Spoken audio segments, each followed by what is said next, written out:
Andaj, mos i nal duat e tua.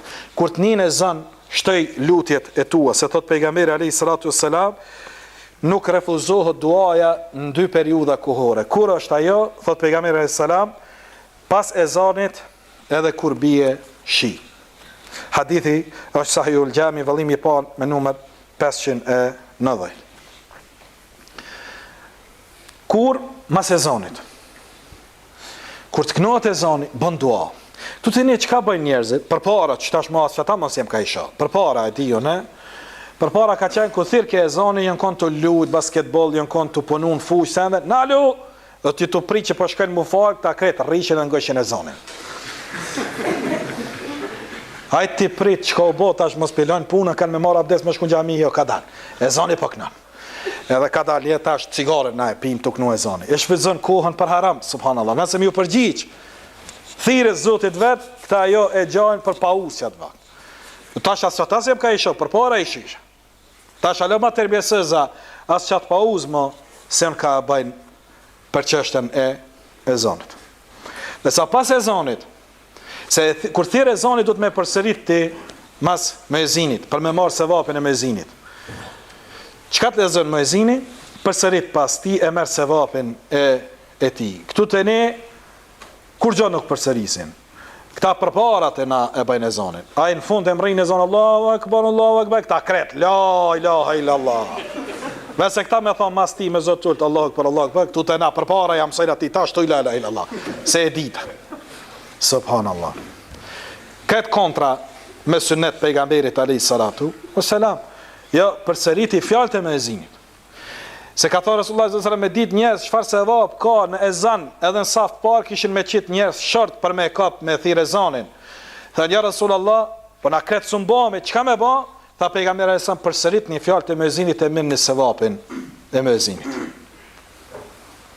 Përsëriti fjalët e tij e merr inshallah sevapin e tij. Dhe sa të ne nuk e bëjnë atë punë edhe mas ezanit hajde apet nes punë të haramit, jo shfrytëzohet periudhë kohore, mes ezanit edhe ikametit është periudha kur pranohen duat.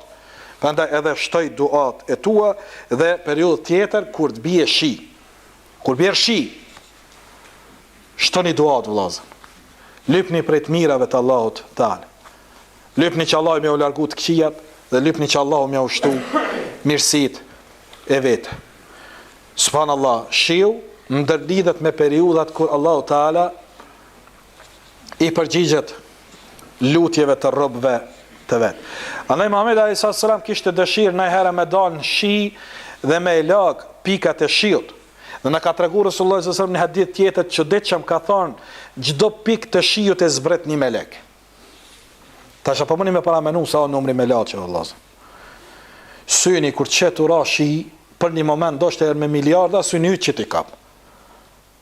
Sa melek janë vëllazë. Dhe pejgamberi alayhi salatu wassalam lypte që këto pikat shiut me prek në herën trupin e tij. Prandaj edhe preferohet edhe me shkencë, po preferojnë tash që verës, sidomos mos dinin ndymën mu mërdhima se me shku në spital hoxha na ka thonë dini shi. Është fjala për verës. Në shkencë tash për shkakun po e shoh, po e preferojnë që me dal edhe me të prek shiu, për arsye se plunat që çohen është metodë e plehrimit natyror që Allahi i bën plehrosjen e arave dhe fushave. Ban qënë fosfate, hekure, kalciume, kaliume, kreti me prek sa i fushë, i qënë natë fushë, i bën, ti thu pluhën i madhë, ajo bëhet plehrim i tokave, subhanallah. Dhe ky pluhën që të prek ty, në përmjet pikave të shiut, shkeca tash për thot, futen këto metale, futen në trupin tënd dhe i plotësojnë nevojat e trupit tënd. Dhe është mirë, po thënë, shiu i verës me të prej. Më ndihmën mardhinje, kuptohet mirë, po për verës preferohet. Dhe pejgamberi sa këtë bënte dhe e pyetnim pse Resulullah thoi po kam qejf që ajo pikë që kanë nalt te Zoti im me mprek në trupin tim. Dhe kur bie shi, shtoni duat, lutet e juaja tek Allahu Azza wa Jalla.